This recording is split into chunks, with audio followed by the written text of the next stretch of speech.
Saudara-saudari terkasih di dalam Tuhan Yesus Kristus. Shalom, salam sejahtera dan berkah dalam. Kami, di Pendalaman Iman Katolik Online, menyadari di antara kita semua umat seiman dalam Tuhan Yesus Kristus. Banyak yang tidak sempat ataupun kurang tertarik untuk membaca Alkitab, maka dari itu kami memberikan rangkuman intisari isi masing-masing kitab per kitab dari Alkitab sesuai judul yang tertera di bawah ini. Maka diharapkan kita dapat memahami isi dalam masing-masing kitab tersebut. Selamat menyimak.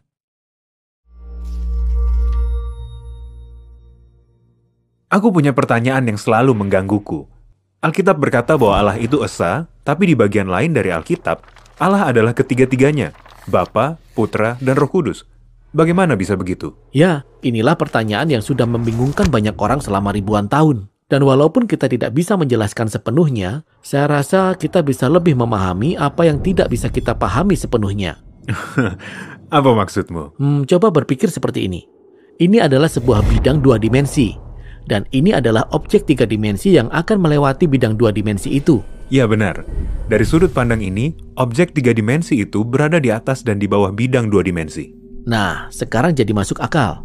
Tetapi coba bayangkan kita adalah orang dua dimensi yang terperangkap di bidang dua dimensi. Apa yang akan kita lihat? Entahlah. Apa yang akan aku lihat? Nah, kelihatannya akan seperti ini. Oh, iya. Baiklah. Dari sudut pandang ini kelihatannya tak mungkin. Ada satu objek, lalu dua objek, kemudian jadi tiga. Tetapi pada kenyataannya, semuanya adalah satu. Hanya saja dalam bentuk yang tak dapat kita pahami. Sekarang, mari kita lihat ini sebagai gambaran visual tentang bagaimana kita berpengalaman dengan Allah. Alkitab menyatakan bahwa Allah melampaui segala kemampuan manusia. Ia makhluk ilahi, dan karena dialah kita hidup, bergerak, dan memiliki keberadaan kita.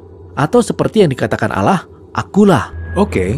Tetapi kita tinggal di alam semesta ini. Jadi ketika Allah menampakkan dirinya, ada cara-cara yang dapat kita pahami, tapi ada pula cara lain yang tidak sesuai dengan kriteria kita. Betul sekali. Ini terjadi setiap kali orang-orang bertemu dengan Allah di dalam Alkitab. Jadi mari kita lihat dahulu bagaimana kejadiannya di dalam kitab suci bahasa Ibrani. Di seluruh kitab suci bahasa Ibrani, Allah menampakkan diri dengan cara-cara yang rumit yang tidak sesuai dengan kriteria kita.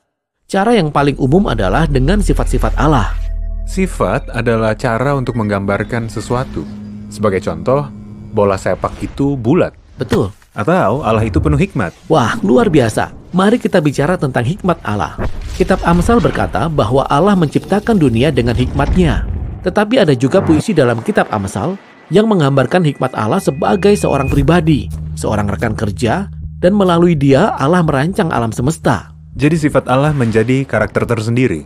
Ya. Hal ini juga terjadi pada kemuliaan Allah, yang terkadang nampak sebagai sosok manusia di atas tahta yang diliputi nyala api.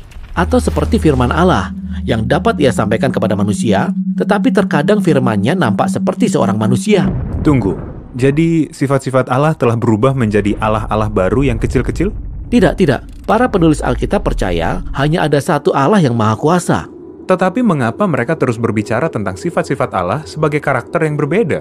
Ya, ini adalah salah satu cara penulis Alkitab menggambarkan identitas yang kompleks dari Allah yang esa. Ini adalah sifat-sifat Allah, tapi ini berbeda dari Allah. Berbeda dari Allah, tetapi juga Allah? Ya, begitu kita bisa melihat cara berbicara tentang identitas Allah, kita akan mulai menemukannya di dalam seluruh kitab suci. Bahkan, kita dapat melihatnya dalam kalimat pertama di Alkitab yang menyebut Roh Allah. Kalimat pembuka dalam Alkitab ini cukup terkenal. Pada mulanya Allah menciptakan. Tetapi teruslah membaca. Siapa yang kita lihat melayang-layang di atas permukaan air dalam kisah penciptaan? Roh Allah. Ya, Roh Allah mengacu pada kehadiran Allah secara pribadi dan kekuatannya yang dapat berhubungan dengan kita di sini di dalam penciptaan. Jadi Alkitab bisa menyebut Roh Allah berbeda dari Allah? Berbeda dari Allah, tetapi juga Allah. Itulah Roh Allah. Dan meskipun ini terdengar aneh dari sudut pandang kita, kerumitan inilah yang ingin diperlihatkan oleh para penulis Alkitab kepada kita. Nah, kita sudah membahas tentang sifat-sifat Allah dan Roh Allah. Sekarang, mari kita masuk ke pembahasan terakhir, menelusuri identitas Allah yang kompleks dalam kitab suci bahasa Ibrani melalui karakter yang disebut anak manusia. Di dalam Alkitab, hanya ada satu Allah yang boleh disembah oleh umat manusia. Ini membuat kisah dalam kitab Daniel menjadi sangat mengejutkan. Daniel bermimpi tentang sosok manusia yang disebut anak manusia. Artinya, ia adalah bagian dari umat manusia. Dan Daniel bermimpi, manusia ini diangkat tinggi di atas awan, lalu naik lebih tinggi lagi. Hingga di hadapan Allah. Ya, kemudian manusia ini duduk di sebelah kanan tahta Allah di surga. Dan seluruh umat manusia menyembah manusia ini bersama dengan Allah.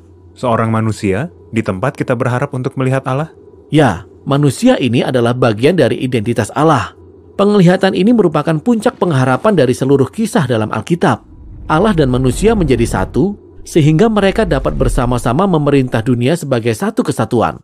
Jadi anak manusia berbeda dari Allah, tetapi ia juga Allah. Betul sekali. Jadi coba pikirkan kembali semua yang telah kita pelajari. Dalam kitab suci bahasa Ibrani, identitas Allah itu kompleks. Jadi ketika para pengikut Yesus berjumpa dengan Allah sebagai Bapa, Putra, dan Roh Kudus, mereka sudah memiliki kriteria untuk melihat ketiganya sebagai Allah yang esa dalam Alkitab. Oke, mari kita bicara tentang hal ini. Baiklah, jadi dalam perjanjian baru, kita diperkenalkan kepada Yesus dari Nazaret. Ia adalah manusia, tetapi ia jauh melebihi manusia biasa. Ia suka menyebut dirinya sendiri dengan panggilan anak manusia. Sosok dalam penglihatan Daniel. Dan ia menyatakan bahwa ialah Allah yang menjadi manusia yang kompleks untuk menyatukan manusia lainnya dengan Allah. Oke, jadi Injil menggambarkan Yesus sebagai manusia seutuhnya. Dan juga sebagai Yahweh, Allah Israel. Yesus berkeliling, berkata-kata, dan melakukan hal-hal yang hanya dapat dilakukan oleh Yahweh, seperti mengampuni dosa manusia atau meredakan ombak badai. Jadi mereka berkata bahwa Yesus adalah manusia, berbeda dari Allah, tapi ia juga Allah. Ya, itu pasti aneh kedengarannya. Kecuali kalau kita sudah membaca kitab suci bahasa Ibrani yang dapat mempersiapkan kita sebelumnya. Dan juga perhatikan bahwa pengikut Yesus yang pertama-tama, para rasul, mereka berbicara tentang identitasnya dengan menggunakan kata-kata yang menggambarkan sifat Allah.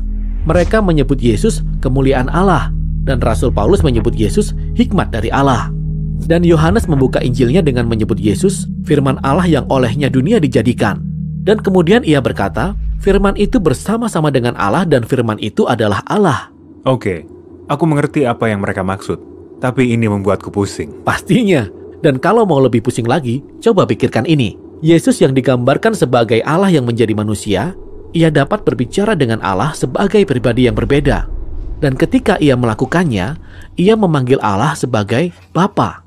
Ketika Yesus berbicara tentang Allah, ia tidak berbicara tentang kekuatan atau energi yang tak berwujud.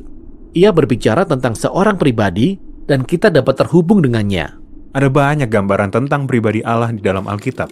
Penguasa, pencipta, dan hakim. Tetapi Yesus secara konsisten menyebut Allah sebagai Bapakku.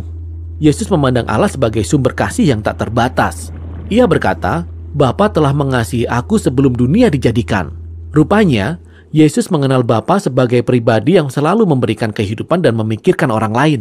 Benar, seperti dalam kisah pembaptisan Yesus ketika Bapa berseru dari surga, "Inilah anakku yang kukasihi."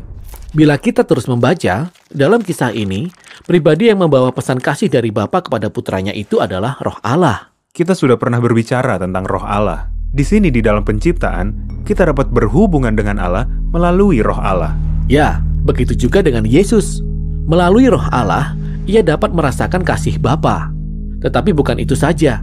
Yesus berjanji bahwa melalui dia, Roh Allah akan pergi membagikan kasih Bapa kepada seluruh umat manusia dan segenap ciptaan. Jadi ini bisa terlihat seperti tiga Allah yang berbeda, tetapi dalam hal-hal yang melampaui pandangan kita tentang kenyataan. Mereka juga adalah satu. Benar, inilah yang kemudian disebut oleh para pengikut Yesus sebagai Tritunggal. Bapa, Putra, dan Roh Kudus adalah Allah yang esa dalam Alkitab. Aku bisa menangkap jalan pikiran mereka. Tetapi ini bukan sekedar teka-teki filsafat. Menggambarkan Allah sebagai Tritunggal artinya sama dengan menyatakan bahwa alam semesta ini disatukan oleh persekutuan kasih yang abadi. Ini sesuatu yang saya tidak bisa benar-benar mengerti. Tetapi Allah dalam Alkitab bukanlah pribadi yang dapat kita pahami. Yang penting adalah bagaimana kita mengenal dan dikenal oleh Allah, supaya kita dapat mengambil bagian dalam kasih-Nya.